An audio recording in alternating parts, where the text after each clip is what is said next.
Fabricating.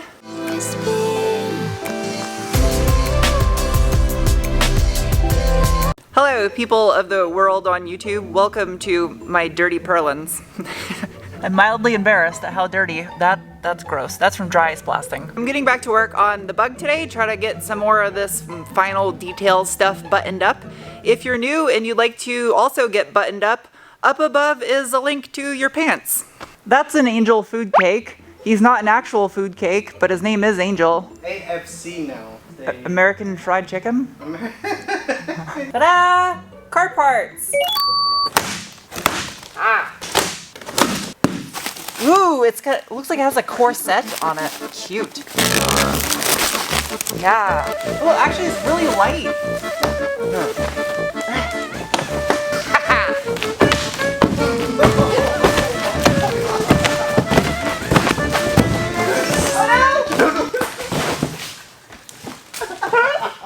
I had a little bit of coffee this morning. Oh, these are nice. I'm out of breath. These seats aren't sponsored. They're just comfy. Angel's gonna work on some brackets for the rear of the car. I'm gonna work on these brackets here of the car. What's gonna be critical is that I maintain a parallel with the original seat bracket. I cannot get over how light these seats are. Like, this thing can't weigh more than 10 pounds. I'd say probably like 7 or 8 pounds. My head clears the roll bar. All right. That's the final resting place right there. That will bolt right, okay, yeah, that's not right up against the roll bar. Yes, I'm using a pink paint marker. It's that one, that one. Okay. Set up nice and high. This is good, it gives you good visibility. You can see the apex right there.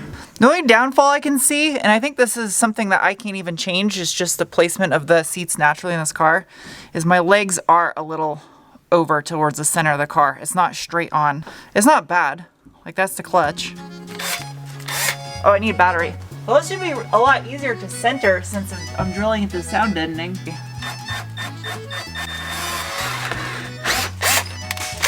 Bigger hole. Testing. Pulling. Pulling. Pulling accomplished. This one worries me. It's on this little ridge. Might be hard to get to. How's it look down there? It looks good. You got it in a good location.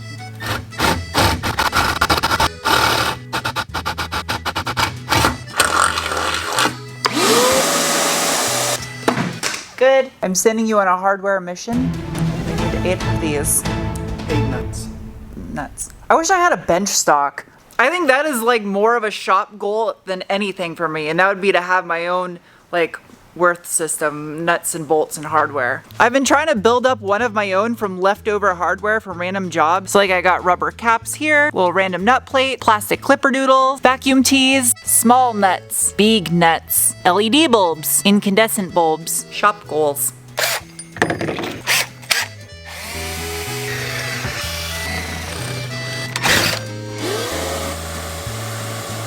Since I have never owned a vehicle with a carburetor in my entire life and never had to work on them working on aerospace equipment, Charlie is going to tune the carb. Unfortunately though, because this is an aftermarket carb that was never designed for a Beetle, all the adjustments are up against the fan shroud, so I have to take the carburetor off to make the adjustment and then put the carburetor back on and hope it runs right. And then if I need to adjust it again, I gotta take it off, and yeah, it's really annoying.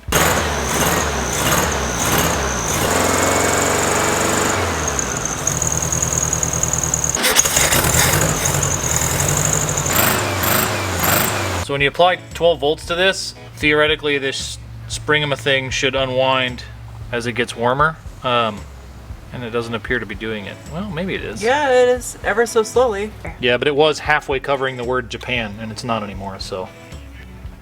Yeah, it works. It's good. So what that does is it's above the Venturi, so when you close this, the engine vacuum pulls more fuel through the jets and richens up the mixture at cold engine temperatures. Firing in the hole. It was misfiring because it had a foul plug because it was running so rich from not being tuned correctly. Running good. Let it settle into a good idle. Yeah, it's smooth now, no more misfire.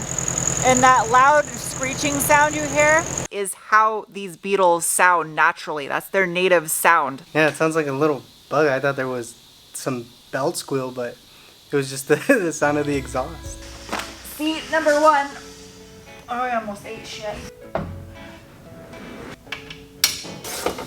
Because of the way that the seat sliders work, I have to actually put the Allen head portion of the hardware on the inside so that way it'll clear the slider. I mean, it's not as pretty seeing the nut right here.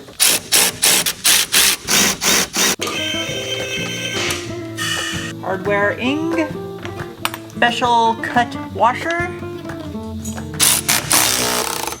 I don't want any moisture seeping into the bug, so I'm gonna RTV it. In addition to, I'm also gonna use some chassis wax too. It's like toothpaste for people that don't want nice teeth. Whilst I'm doing this, Angel is gonna replace the plastic fuel filter with a real metal one. Whoa, it's nasty. No. This thing is disgusting. That was a clean pan and a clean towel. That's how gross the fuel was that was in that filter. Gonna swap it out with a good metal one. Now that that's done, while Angel's doing the fuel filter, this is super heavy. Da-da-da! This is a skid plate. Listen how thick this is. See, that's painful. So basically, this is gonna go up under there. This thing bolts directly to the engine casing. Interesting. This is the lower bolt by the oil pump. Well, the oil pump's right here, so. Oh, there's an old rag in here. Oh, that's disgusting. Oh yeah. All right.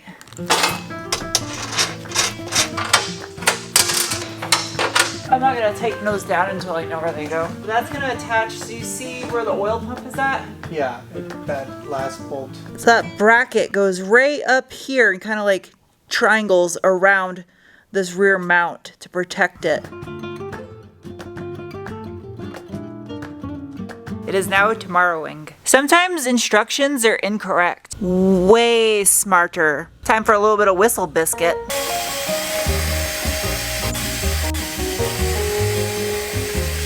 What do you think? I think it'll do. I think so too, huh? Now we have to clean up this one. I'm gonna have to say I like the whistle biscuit better than a wire wheel. Incision to clearance this heater pipe.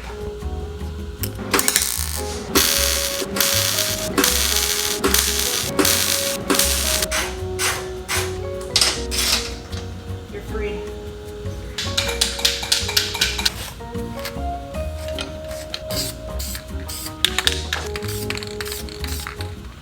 Fade. There's a tad bit of dangerous thing involved with this welding operation. I didn't film it because I don't know what welding does to camera lenses. It's probably not good. If you notice there's a little bit of water dripping out of here, that's because I was up in the car pouring water from a water bottle down through the shifter tunnel over here just so there's no risk of fire. So the front skid plate, that might be overkill. I don't think I need to make it go all the way up. 5 by 2.5. I need a large sheet of cardboard. Oh, that is luck right there.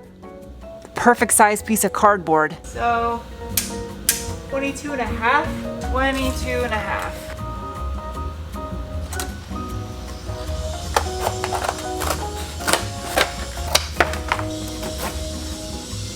Fabricating. Oh, perfect. Oh, that's gonna work really good. I lucked out that cardboard had these little flaps on the end because that just gave me a design idea and I love it. I got plenty of material left over in case I inevitably screw up. This is gonna have to get some holes on the bottom. Luckily I got 1, 2, 3, 4 pre-made holes. Clearing sand, that's hard to say. Yeah, this side, it's close, but I don't think it's heading. It's hard to tell, but I think it's clearanced. This side still hits the heater box, so I need to redraw that a little bit lower. We'll go down. This might be all it needs. I'm gonna fold it towards the seam. That way, this actually helps keep it like folded up, so it doesn't try to separate.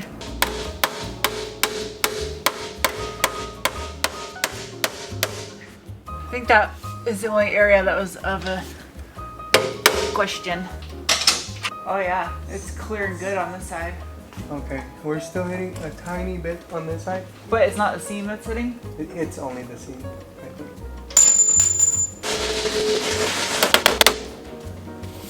To be honest, I don't even know who 3-6 Mafia is. You don't know who 3-6 Mafia is? No, is that who you're singing? That part on the cover?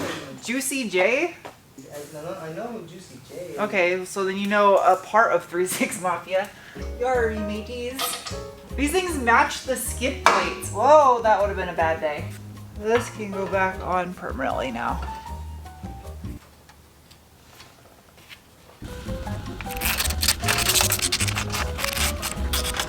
It's the next day. Just got back from getting my nails redone. 4 out of 10 of them were broken. They were pretty bad this time around. Somehow though, I still managed to not break my actual nail underneath the dip powder. So I got some parts in the mail today that I needed to finish this electrical system up. And one of them is this guy right here. It's an original OEM VW hazard light switch for this year car. Just in case somebody actually lives in an environment that gets cold and needs heat, I might as well hook these up.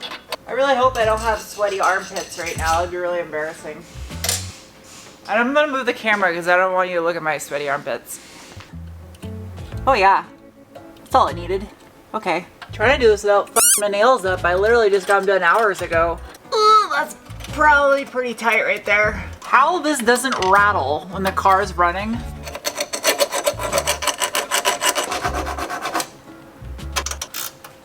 Even though the vast majority of you are intelligent and already get this, I just want to reiterate on it. I've said it in videos in the past.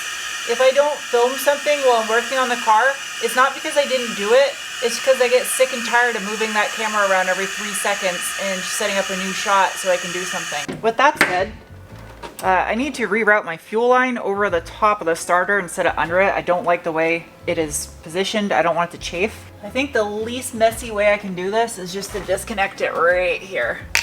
This thing should run good now. It's got that new fuel filter on it. Back up. Yes. Where did it go? Where'd it go? I'm also gonna add a P-clamp around that hose too, just so it doesn't move around. I like that. I can put a P-clamp right there. Where did it go? Where'd it go? I really don't like this location for the P-clamp, but that's where it was before, and there's absolutely no good place to put a hole. Done. I also added some chafe abrasion around the hose as well. This is quite possibly an impossible task.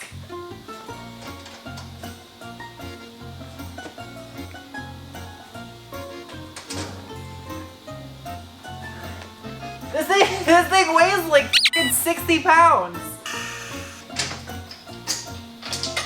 I did it. Yep, that clears, that clears.